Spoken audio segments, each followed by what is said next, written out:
Right, today's video is talking about getting to the root cause of a problem and not just covering it up. I mean, this is something I see as a regular occurrence from patients that come in to see me. You know, they'll not be getting any better from their injuries, they'll have had various hands-on treatments or various interventions, and again, they're sort of getting nowhere fast. And this always comes down to, again, what is the origin of their problem? And unless you get rid of the problem, you're not going to solve it. And the analogy I use, which is a ridiculously daft analogy I use all the time though, is it's like a guy with a black eye going to the doctor.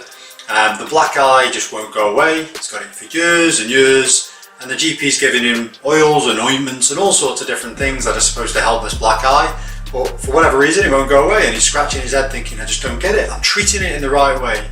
And then one day he watches the guy walk out to the car through the window and notices him punching himself in the eye, and then goes, I've got to stop him punching himself in the eye, and then the problem's solved. And you know, that seems like a daft analogy, but it's something that, not as a black eye, but it's something I see all the time.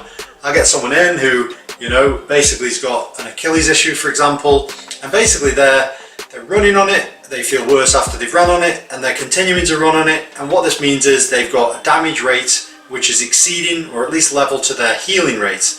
Now, if their damage rate is level with their healing rate, they'll stay the same forever and ever and ever. If their damage rate exceeds their healing rate, they'll get worse forever and ever and ever, until it stops them, of course, which is usually when they'll come to see me because they literally can't run anymore.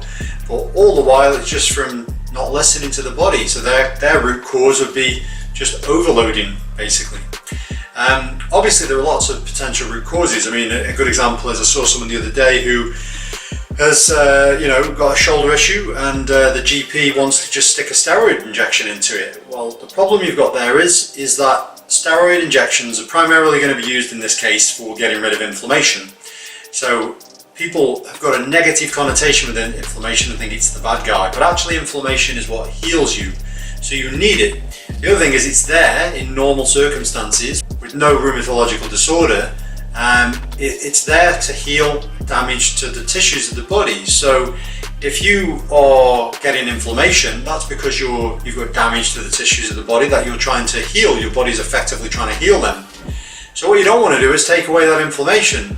Certainly not wipe it out, which is kind of what a steroid injection is primarily there to do. The other thing is, even if we took that aside and we just sort of said, okay, forget that and that's not relevant, does it get rid of the reason that they've got that problem in the first place? So for example, the reason they've got the problem in the first place in their shoulder is they're getting impingement onto the supraspinatus tendon or the bursa in the subacromial space.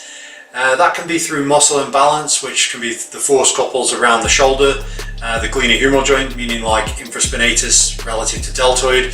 It can be lack of scapular rotation, upward rotation. So again, that can be upper trapezius, lower trapezius serratus anterior weaknesses, which are causing not enough upward rotation of the shoulder blade, which again is causing that catching to occur.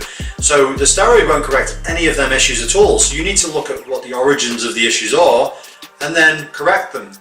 Then if things aren't getting any better, dependent on the exacting reasoning behind it, you could try various modalities alongside.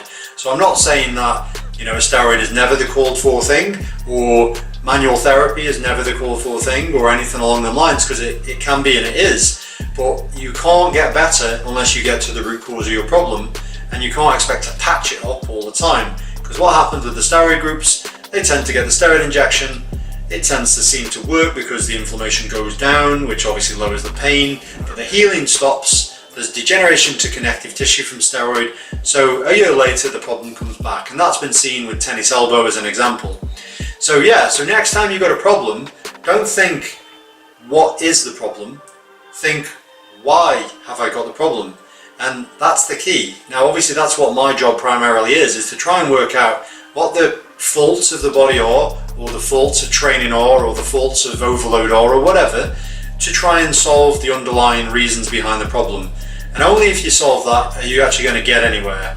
Then yes, supplementary treatments are always beneficial, but on their own they will never be enough. They'll give you transient, temporary effect, and you'll go back to square one again.